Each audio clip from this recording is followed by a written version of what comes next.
السلام عليكم يا دكتوره. وعليكم السلام يا استاذ صبحي، اتفضل. ايه ده؟ بسم الله ما شاء الله، اللهم صل على النبي. انت عرفت اسمي ازاي؟ ده انت دكتور مالكش. انا قلت لهم الدكتور نبيل بيفهمها وهي طايره، والله العظيم انا عمري ما خلاص شفت يا دكتور. استاذ صبحي، انا عرفت اسمك من الروشته اللي قدامي عادي. اتفضل اتفضل يا استاذ صبحي، حضرتك بتشتكي من ايه؟ لا اشتكي يا دكتور، حاشا لله، الشكوى لغير الله مذله. لا ما اقصدش، انا اقصد عندك ايه؟ عنده ورشه ميكانيكا سيارات، انما ايه تعجبك؟ اصل محسوبك ميكانيكا ابا عن جد. يا جدع انت شارب خل على الصبح، انا مالي انت ميكانيكي ولا زفت؟ ما تخلص تقول لي انت عيان عندك ايه؟ دكتور انت بتزربن عليا كده ليه؟ ما انت اللي مش عارف تسال. ايوه انا اللي مش عارف اسال. اتفضل يا استاذ صبحي، قول لي حضرتك عيان عندك ايه؟ والله يا دكتور كنت جاي عايز اعمل عمليه الزايده كده. يا دكتور انت مالك متنح كده ليه؟ ما تخلص وتشيل لي الزايده. معلش يا استاذ صبحي، هو استفسار بسيط، انت عايز الزايده دي مقليه ولا مقرمشه من الجناب؟ يا ده دكتور انت هتحلو عليا، ايه اللي مقرمشه من الجناب دي؟ وانا داخل عياده ولا داخل كنتاكي؟ ما هو مفيش حد يا جدع بيخش يقول انا عايز اعمل عمليه كده، لازم تحاليل وفحوصات واشعه، ما هياش مهلبيه. لا يا دكتور ما انا عملت الفحوصات واتاكدت، ما تقلقش يا حبيب اخوك. عملت الفحوصات؟ طب مش توريني يا ابني وانت داخل؟ والله يا دكتور عملت سيرش كده على جوجل واتاكدت ان انا عندي الزايده. عملت فحوصات على جوجل؟ استغفر الله العظيم. كملها بس سياحه وفنادق، كان زماني باشا بشوف سياح بدل الاشكال اللي تقطع الخلف دي. ما تخلص بقى يا دكتور وتعمل لي العمليه. انت شكلك دكتور ايزر مش فاهم حاجه وهتقرفني معاك. انت بتقول ايه يا ابني انت؟ لا مؤاخذه يا دكتوره، هتلاقيني بخرف بس من تاثير البنج. يا ابني انت تستقبل، هو انا لسه اديت لك بنج؟ لا يا دكتور اصل انا من سمنود وعندنا بنخرف قبل البنج مش بعد. طيب انا قبل ما اعمل العمليه هكتب لك على شويه دواء كده تاخدهم علشان لو الزايده ملتهبه ولا حاجه ما تنفجرش. لا مؤاخذه يا دكتور، دواء ايه ده اللي انت بتكتبه؟ دواء؟ هكتب لك دواء عشان الزايده. ايوه ما انا عارف يا دكتور، بس يعني الدواء ده اسمه ايه؟ هو انا لما اقوله لك هتفهمه يعني؟ اسمه سيفوتاكسيم يا سيدي. ايه السيفوساكسين ده يا دكتور؟ ده شكله سم. سم ايه يا عم؟ ما العالم كله بياخد منه. يعني انت واخد منه لبيتك يا دكتور بامانه الله؟ واخد منه البيت يا عم وبطيخ يا عم واخد منه البيتي. طب احلف كده. يا عم احلف ايه؟ اخلص خد الدواء ده وتجي لي يوم الاثنين الجاي ان شاء الله عشان نعمل العمليه. ماشي يا دكتور حاضر ان شاء الله، بس بالله عليك يا دكتور وانت بتعمل لي ازاي ده ابقى شيلها لي كويس، ما تعملش زي الدكتور اللي شالها لي من 5 سنين. ايه ده يعني انت اصلا شايل ازاي ده من 5 سنين؟ بس الدكتور اللي عملها لي بقى ربنا يسامحه ما شالهاش من الجدر فنبيت التاني.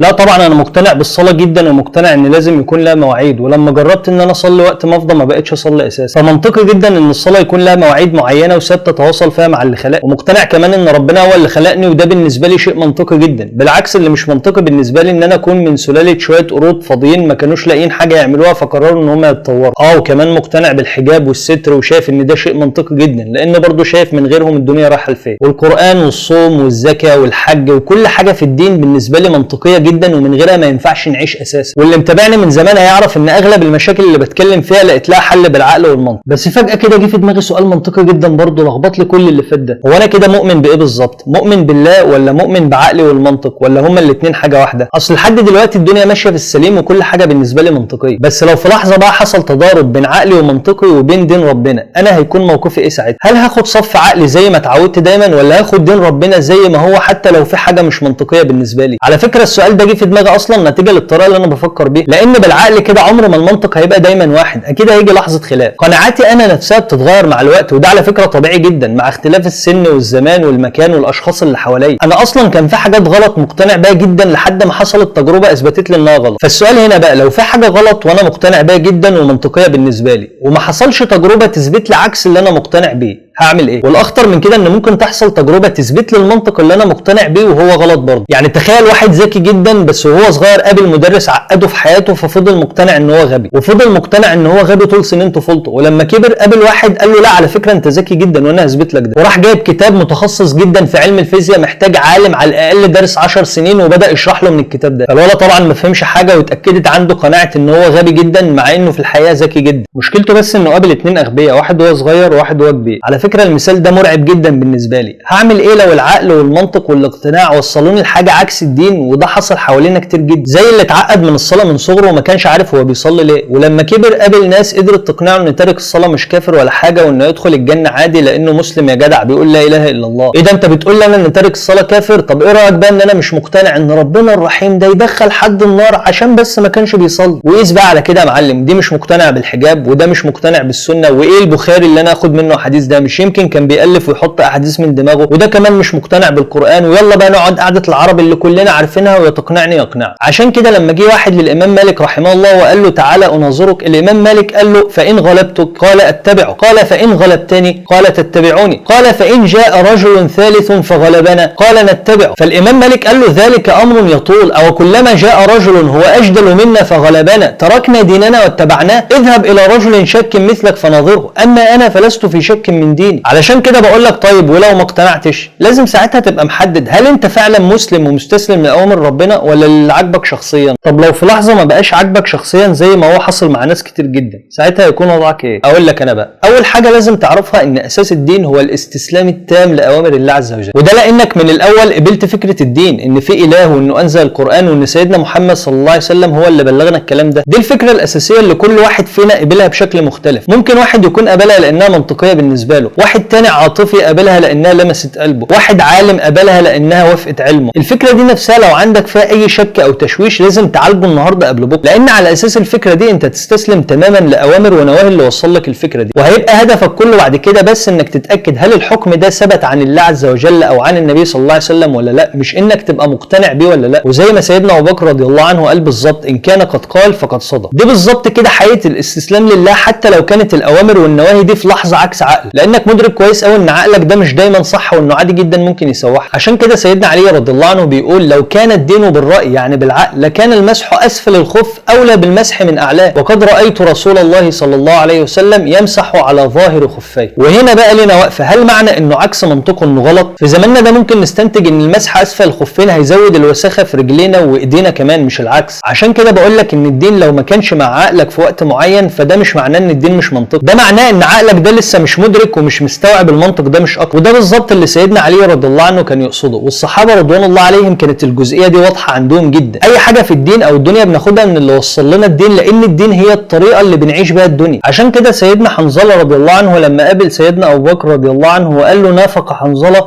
سيدنا ابو بكر ما قالوش لا ما تقولش على نفسك كده ده انت حد جميل وقاعد يفتيل، قال له اني لاجد الذي تجد، وخده وقال له تعالى نروح نسال النبي صلى الله عليه وسلم. الصحابه رضوان الله عليهم كان ليهم معلم ومربي وهو النبي صلى الله عليه وسلم، وكانوا بيرجعوا له في كل امور دينهم ويسمعوا كلامه سواء مقتنعين به او لا وسواء فاهمينه او لا، لانهم مدركين جدا ان الشرع قد ياتي بمحارات العقول، يعني الحاجات اللي العقل يحتار فيها وما يقدرش يجزم بحدوثها او نفيها، زي عذاب القبر ونعيمه وزي الحاجات اللي هتحصل بعد الموت. انما الاسلام لا ياتي بمحالات العقول، يعني عمرك ما تلاقي حاجه في الاسلام ضد العقل والمنطق. في كتاب جميل جدا لشيخ الاسلام ابن تيميه رحمه الله اسمه درء تعارض العقل والنقل، 11 مجلد بيوضح فيهم شيخ الاسلام رحمه الله ان الصحيح من الدين لا يمكن انه يتعارض مع العقل باي شكل من الاشكال، وبيرد على كل الشبهات اللي وردت في الموضوع ده. وعشان كده ربنا عز وجل بيقول وما كان لمؤمن ولا مؤمنه اذا قضى الله ورسوله امرا ان يكون لهم الخيره من امرهم. فالصحابه كانوا كده مع النبي صلى الله عليه وسلم، والتابعين من بعدهم كانوا كده مع الصحابه، واللي بعدهم كانوا كده مع اللي قبلهم، وهكذا لحد النهارده. ايوه قول بقى انك منهم وعايزنا نلغي عقلنا، انت تبع جماعه حافظ مش فاهم صح؟ لا طبعا مش بقول كده وعمري ما هقول كده، بالعكس ده انت لازم تشغل عقلك وتفكر وتحلل وتستنتج، بس مش لما تدرس الاول من اهل العلم والدين عشان تبدا تحلل وتستنتج، انما مش دارس حاجه وعمال تتحفنا بارائك وبقراراتك في الدين من دماغك، ده اسمه ايه يعني؟ ساعتها هتعمل بالظبط زي العيان اللي انت شفته في اول الحلقه، داخل يعمل عمليه وعمال يناقش ويجادل في الدكتور وهو مش فاهم حاجه، وزي العيان اللي كل خلفيته عن الطب جايبها من مسلسل اجنبي الدكتور عجب. يا ابني ارائك وتفضيلاتك الشخصيه دي تختار بيها تشجع الاهلي ولا الزمالك، كريستيانو اجمد ولا ميسي، امبابي يشوط ضربات الجزاء ولا نيمار، انما ده دين مش ماتش كوره لو الفرقه لعبت وحش تقوم شاتم اللعيب، ده دين يعني حاجه عندك استعداد تموت عشانها زي اهلك وعرضك وبلدك كده بالظبط واكتر كمان. وزي ما النبي صلى الله عليه وسلم بيقول دينك دينك لحمك دمك. مقتنع ولا مش مقتنع لازم توافق وتسمع، انما انا مش مقتنع فاستنى بقى نشوف الدنيا فيها ايه لحد ما اقتنع. ما انتوا لازم تقنعوني برضه ولا انتوا كلام بترددوه خلاص وهذا ما وجدنا عليه اباءنا؟ لا خالص احنا فاهمين كويس، وفاهمين كمان ان محدش بيتكلم في الطب قبل ما يدرسه، وطالما مش لاقي وقت تدرسه يبقى تسمع كلام الدكتور وانت ساكت. ولو في حد فاهمك ان الدين غير كده فطبطب عليه وقول له معلش. الدين برضه لو انت مش متخصص هتحتاج له دكتور، لما تتعب تسلم له نفسك وما تجادلش وتعمل برأيه وتنفذه لان ده تخصصه. استنى كده، هو انت مفيش دكتور في حياتك صح؟